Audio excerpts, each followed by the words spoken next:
When we talk about artificial general intelligence, or AGI, the conversation usually drifts straight into science fiction. We tend to picture this as an abstract, almost mystical entity suddenly waking up inside a cold server room. We can bypass that cultural hype entirely.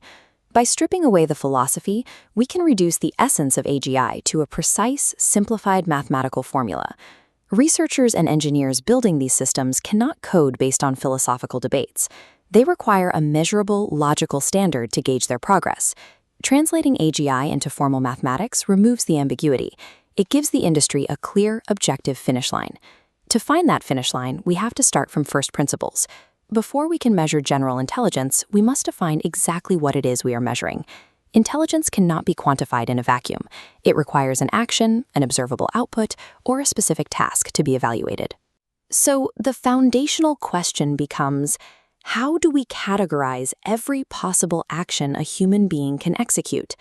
In mathematics, we use a set, a theoretical container used to hold and organize a specific collection of items or concepts.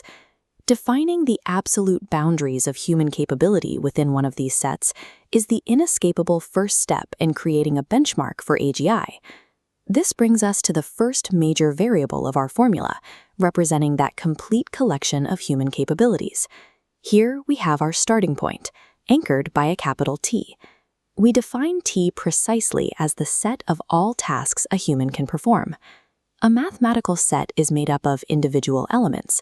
To denote those individual pieces, we use a lowercase letter. If we break this set down, we get a vast collection of elements. Each lowercase t represents one specific, distinct task. That could be anything from solving a calculus problem to recognizing a familiar face in a crowd. If an AI aims to achieve generality, this complete set T represents the exact curriculum it must master. But having a curriculum is useless if we cannot grade the test. We need to pivot from defining the tasks to defining how we measure success. We require a universal performance metric to objectively grade the execution of any task within our set. For this, we introduce the letter I, formatted here as a mathematical function.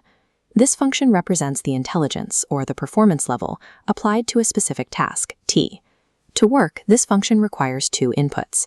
It needs to know exactly what task is being performed, and it needs to know who is performing it. The output of this function is not a simple pass or fail. It calculates a measurable spectrum of capability. Function I acts as our universal ruler, providing a standardized way to score any agent's ability on any given task. With our universal ruler established, we must define the two distinct entities being measured against each other. This visualization models our two competitors. On the left, we have I of h, t.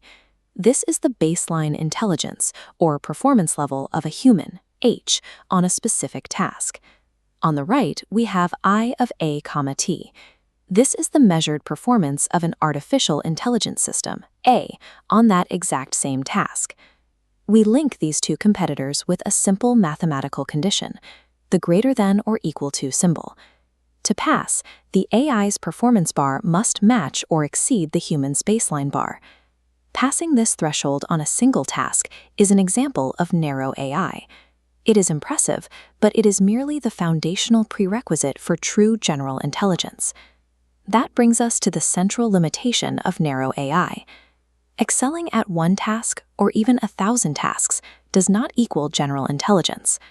We need a mathematical constraint that enforces absolute completion, no exceptions. We achieve that by introducing these two logic symbols. This upside-down A is the universal quantifier. It simply means for every or for all. The second symbol means is an element in. Combine them and we get the sequence. This dictates that the performance rule must apply to every single task within the entire human domain. The universal quantifier is the ruthless gatekeeper of AGI. Failing to match human performance on one obscure task mathematically invalidates the claim of true generality. We now have all the necessary components to define AGI purely through mathematical logic. When we assemble the pieces, we arrive at the final equation. In plain English, the first half reads, for every task in the set of all human tasks, the AI's performance is greater than or equal to human performance.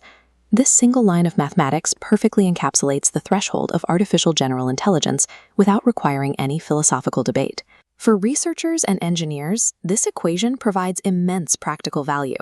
Applying this mathematical lens shifts AGI from an abstract dream into a rigorous engineering checklist. AGI is not defined by infinite knowledge or godlike awareness. It is achieved simply by satisfying a strict comparative condition across a finite set of human tasks. We no longer have to guess what the finish line looks like or rely on vague buzzwords to describe progress. By defining the goal with mathematical precision, humanity finally has a clear, objective map for the future of artificial intelligence.